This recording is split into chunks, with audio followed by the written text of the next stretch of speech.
So it's been more than 6 months since the Action 4 was released, and I keep on seeing these questions all over the internet. Should I buy the Action 4 or should I wait for the Action 5? So in today's video, I want to discuss the potential upgrades, features, changes, everything that we might see in the upcoming Action 5 and whether or not this is worth waiting for and if it's going to be a lot better than the Action 4. So one of the biggest improvements I think we're gonna see to the Action 5 is actually a 1-inch sensor, and what makes me believe that is the latest release of the Pocket 3. Now that DJI has introduced a 1-inch sensor to a small pocket-sized device, there's really no way back. The only worthy improvement to the Action 5 would actually be the same sensor sitting in the Pocket 3, and that means you'll get the same high-quality image that comes from the Pocket 3 both in daylight and low light added to the Action 5, which would be amazing. Even though the image might not be as good as the Pocket 3 because these action cameras are using electronic image stabilization, which is built inside the camera, whilst the Pocket 3 has that mechanical stabilization. But that said, having that 1-inch sensor added to the Action 5 would most definitely kill the competition between the other brands, at least for some time. And when it comes to aperture and how much light is coming through the lens, the current aperture of the Action 4 is f2.8 and the Pocket 3 has f2. So when it comes to the Action 5, I still think DJI will keep on focusing on low light capabilities, which could mean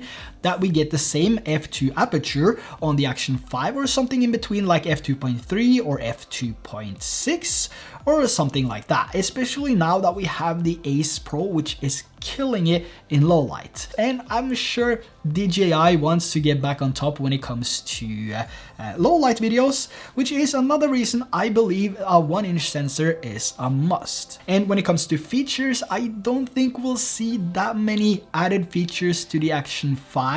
The latest firmware on the Pocket 3, however, gave us this cancel record feature, which was introduced by Insta360 on the Ace Pro. So it's nice to see DJI adding this because it is a useful feature I've been using a lot on the Ace Pro. So this is definitely a feature coming to the Action 5, and maybe we see it on the Action 4 as well with a future firmware update. But as for general features, I do think it will be somewhat the same as the Action 4 with the photos, videos, time-lapse, hyperlapse, pre-record, loop record, and slow motion and so on. When it comes to design and form factor, I still think the Action 5 will stay in the same form factor as the Action 4. Maybe it will be a little bit bigger if we see that 1-inch sensor and everything that has to, be added as internal components to make that work. But I'm sure DJI has a way of making it as small and convenient as possible so we can still have the same form factor.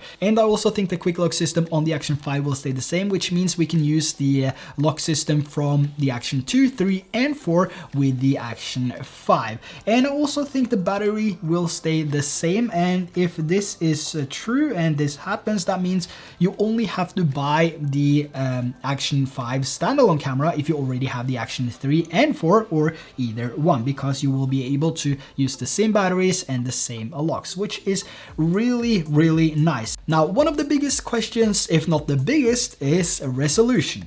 A lot of people go with GoPro because of the 5.3K resolution and the image quality you get straight out of the box without any adjustments, which is, it's on the higher end. So will there be a boost in resolution when it comes to the Action 5?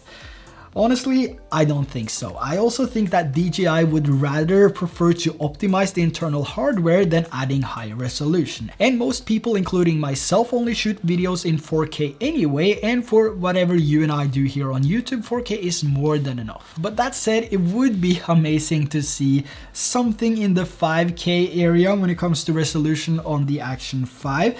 Maybe they introduce 5.1K resolution because it's called the Action 5. I don't know, only speculations, but it would be nice to see maybe 5K, something around 5K on the Action 5, just to make it a little bit different. So let me know your thoughts on that. Do you think there will be a higher resolution cap on the Action 5, or do you think it will stay the same as the Action 4 with 4K 120? Let me know in the comments below. Now, when it comes to slow motion on these action cameras, it's something I rarely use. I use 4K 120, of course, but I don't think it's slow enough. So we have 1080p 8x slow motion, so 1080p at 240 FPS on the Action 4.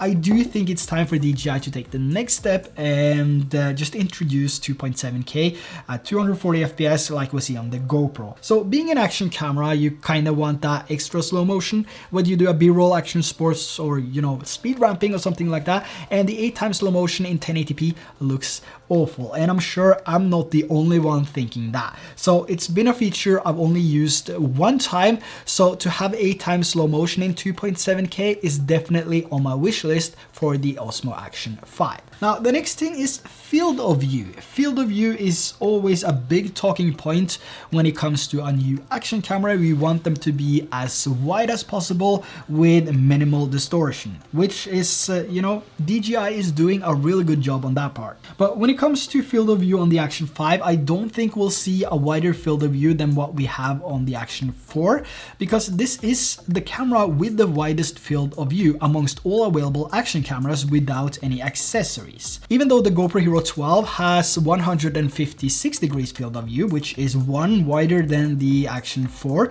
you're still limited to the 8x7 aspect. So the widest field of view on the GoPro Hero 12 in 16:9, for example, is actually 142 degrees, even with the widest lens type, hyperview. But this is because you want to have stable shots, right? So you need to enable hypersmooth, which will add that additional crop. For the Action 4, however, I think it will be the same as the Action 5. The field of view is 155 degrees, and with Ultra View and Rocksteady enabled, the field of view is 146 degrees, so still wider than GoPro's 142 degrees.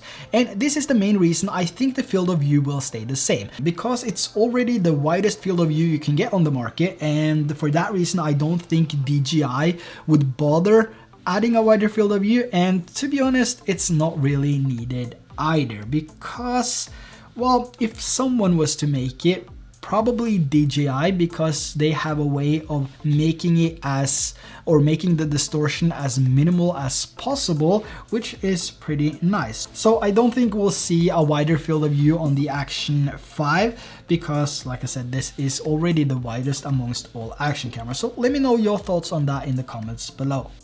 As of the two touchscreens, the one on the front and on the back, I don't think there will be any changes to these. If anything, there will probably be some added strength to the glass on the back and also the front, just to make it a little bit more durable and so it can withstand harder hits in case you drop your camera. But overall, I think the Action 5 will look pretty similar to the Action 4 when it comes to design and form factor. So is it worth waiting for the Action 5 if you're on the fence of getting your first action camera? And when could this be released? Well, it depends. The Action 5 would probably have a release date between September and October if the span between the Action 3 and 4 is anything to go by. So if you have any plans this summer, I would probably just grab the Action 4 and then later replace this with the Action 5 when you go on your next adventure.